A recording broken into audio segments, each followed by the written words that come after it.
Hello everyone. তো আজকে আমি তোমাদের সাথে আরও একটা নতুন ভিডিও নিয়ে চলে এসেছি। আর আজকের ভিডিওটা হচ্ছে একটু অন্যরকম, কারণ আজকে বানাবো আমি চিড়ের পোলাও। এটা আমি আগেও অনেকবার বানিয়েছি, তো আজকেও খুব খেতে মন করছিল, তাই ভাবলাম তোমাদের সাথেও শেয়ার করি। তো দেখো আমি এটা কিভাবে তৈরি করে নিচ্ছি। তো এখানে আমি মোটা চিড়েটা নিয়েছি 400 গ্রাম, আর জল দিয়ে পুরোটা ভিজিয়ে নিয়ে জলটাকে ঝরতে দিয়ে দিলাম। এবারে পোলাওয়ের মধ্যে দেবো কাঁচা লঙ্কা, টমেটো, আলু, ধনিয়া পাতা। এছাড়া তোমরা যে কোনো সবজি পারলে দিতে পারো, কিন্তু এখানে অন্য কোনো সবজি দিইনি। তো আমি এগুলো সব ভালো করে কেটে নিচ্ছি। আর এই দুদিন কিন্তু প্রচুর ঠান্ডা পড়ছে, তাই দেখতে পাচ্ছি আমি পুরো প্যাকেজ হয়ে আছি। এখানে সবগুলো কাটা হয়ে গেছে। এবার আমি চিড়েটাকে ভালো করে জল ঝরিয়ে নিয়েছি। আর এখানে নিয়েছি কাঁচা বাদাম আর কিছুটা কাজু কিশমিশ। এটাকে এবার কড়াতে তেল দিয়ে ভালো করে ভেজে নেবো এক এক করে। আমি বাদামটা কিন্তু এখানে 50 নিয়েছি, তোমরা চাইলে যে কোনো মাপে নিতে পারো তোমাদের পরিমাণ মতো। সত্যি বলতে এত ঠান্ডা যে হাত পানাতেও খুবই অসুবিধা হচ্ছে। তো যাই হোক, আমি এখানে বাদামগুলো লাল করে ভেজে নিয়েছি। এবার কড়াইতে কাজু কিশমিশ গুলো দিয়ে নিচ্ছি। এগুলোকেও একটু হালকা আঁচে ভেজে নেব।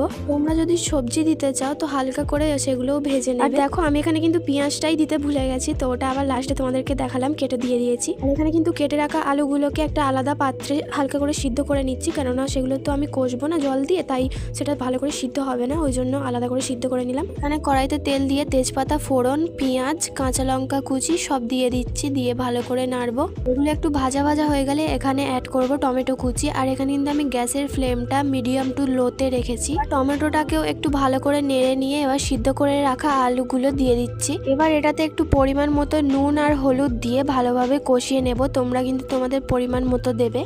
আর আমি তো একাই ক্যামেরাটা ধরে রান্নাটা করছিলাম, একটু ভিডিওটা করতে অসুবিধা হয়েছে, তো যাই হোক ম্যানেজ করে দেখে নিও। ভালোভাবে নেড়ে চেড়ে কষিয়ে নিয়ে এখানে ঝরঝরে করে রাখা চিড়েগুলোকে কড়াইতে দিয়ে দিলাম। এটাকে এবার একটু ভালো করে নেড়ে চেড়ে নেব। আর এটাতে আরও কয়েকটা জিনিস অ্যাড করব। তো এখানে একটু তেলটা কম হয়েছিল, তাই হালকা করে তেল দিয়ে দিলাম। এবার ভালোভাবে মশলার সাথে মিশিয়ে নেব। তারপরে দিয়ে দিচ্ছি এখানে ভেজে রাখা বাদামগুলো। এটাকেও ভালোভাবে মিশিয়ে নিয়ে এবারে অ্যাড করব 1 চিমটি গোলমরিচের গুঁড়ো। এটা কিন্তু তোমাদের স্বাদ মতো দেবে, বেশি চাইলে বেশি দিতে পারো, কম চাইলে কম।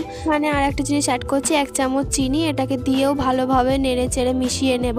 আর এখানে দিয়ে দিচ্ছি কুচিয়ে রাখা ধনিয়া পাতাগুলো। আর এখানে অল্প পরিমাণে লেবুর রসটাও অ্যাড করছি। এটা কিন্তু অপশনাল, তোমরা চাইলে দিতেও পারো, না চাইলে না দিতেও পারো। আর সব কিছু দেওয়ার পরে ভালো করে নেড়ে চেড়ে মিশিয়ে নিলাম। ভালো করে নিয়ে চেখে দেখলাম একটু নুনটা কম হয়েছে, তাই অল্প পরিমাণে নুন দিয়ে দিলাম। এবার এখানে গ্যাসের ফ্লেমটাকে অফ করে দিয়ে সার্ভ করে নিলেই আমাদের রেডি ঝরঝরে চিড়ের পোলাও। খুবই সহজে এটাকে তৈরি করতে পারবে। আর আমি এখানে তৈরি করেও নিয়েছি ঝরঝরে চিড়ের পোলাও। তো এটাকে আমি সার্ভ করে নিলাম। এবার খেয়ে দেখার পালা। সত্যি তোমরা বললে বিশ্বাস করবে না, এত সুন্দর খেতে হয়েছে, তাই তোমরাও বাড়িতে বানিয়ে দেখো, দারুণ খেতে।